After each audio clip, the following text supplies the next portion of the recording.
दोस्तों, आज हम बात करेंगे एक ऐसे नाम की जिसने इंडिया में बिजनेस की दुनिया में तहलका मचा दिया। एक ऐसा बंदा जिसने कुछ नहीं से सब कुछ बनाया। जी हाँ, हम बात कर रहे हैं गौतम अडानी और उनके बड़े से बिजनेस एम्पायर अडानी ग्रुप की। कोयले की खान से लेकर बंदरगाह तक, बिजली बनाने से लेकर एयरपोर्ट्स तक अडानी ग्रुप का बिजनेस देश ही नहीं पूरी दुनिया में फैला है। लेकिन क्या ये बड़ा सा एम्पायर अब रेत का घर बनता जा रहा है? क्या ये ऊंचाई से गिरता हुआ दिख रहा है? पिछले कुछ सालों में गौतम अडानी की दौलत आसमान छूती दिखी। दुनिया के सबसे अमीर लोगों में उनका नाम आने लगा। लेकिन इस चकाचौंध के पीछे क्या कुछ ऐसा भी है जो हम नहीं देख पा रहे? क्या इस सक्सेस स्टोरी के पीछे धोखाधड़ी और घोटालों का काला सच छुपा है? अभी हाल ही में अमेरिका की एक कोर्ट में अडानी ग्रुप पर बड़े गंभीर इल्जाम लगे हैं।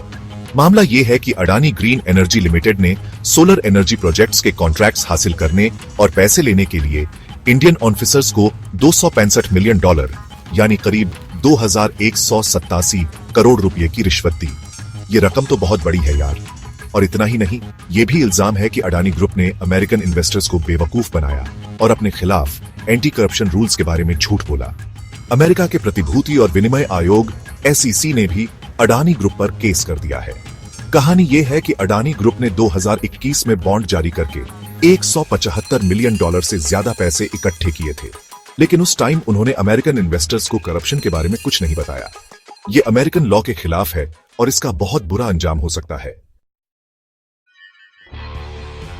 ऐसा पहली बार नहीं हुआ है जब अडानी ग्रुप पर इस तरह के इल्जाम लगे हों।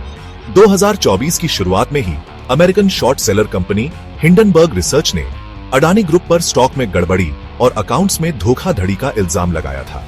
हिंडनबर्ग की रिपोर्ट के बाद अडानी ग्रुप के शेयर्स धड़ाम से गिर गए थे और कंपनी को करोड़ों अरबों का नुकसान हुआ था। हालांकि अडानी ग्रुप ने सारे इल्जामों को झूठा बताया था और खुद को बेकसूर कहा था।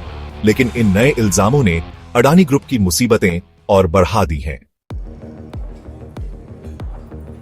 अडानी ग्रुप पर लगे इन इल्जामों का असर सिर्फ अडानी ग्रुप पर ही नहीं पड़ेगा। इसका असर इंडिया के बिजनेस एनवायरनमेंट और दुनिया भर में इंडियन कंपनियों की इमेज पर भी पड़ेगा। अगर कोर्ट में अडानी ग्रुप पर लगे इल्जाम साबित हो जाते हैं तो इससे इंडियन बिजनेस की साख को बहुत बड़ा धक्का लगेगा और फॉरेन इन्वेस्टर्स का भरोसा उठ सकता है। ये मामला हमें ये सोचने पर मजबूर करता है कि क्या इंडिया में बड़ी बड़ी कंपनियां कानून तोड़कर अपनी जवाबदेही से भाग रही हैं? क्या सफलता पाने के लिए ईमानदारी और नैतिकता को कुर्बान किया जा रहा है? इन सवालों के जवाब हमें ढूंढने ही होंगे।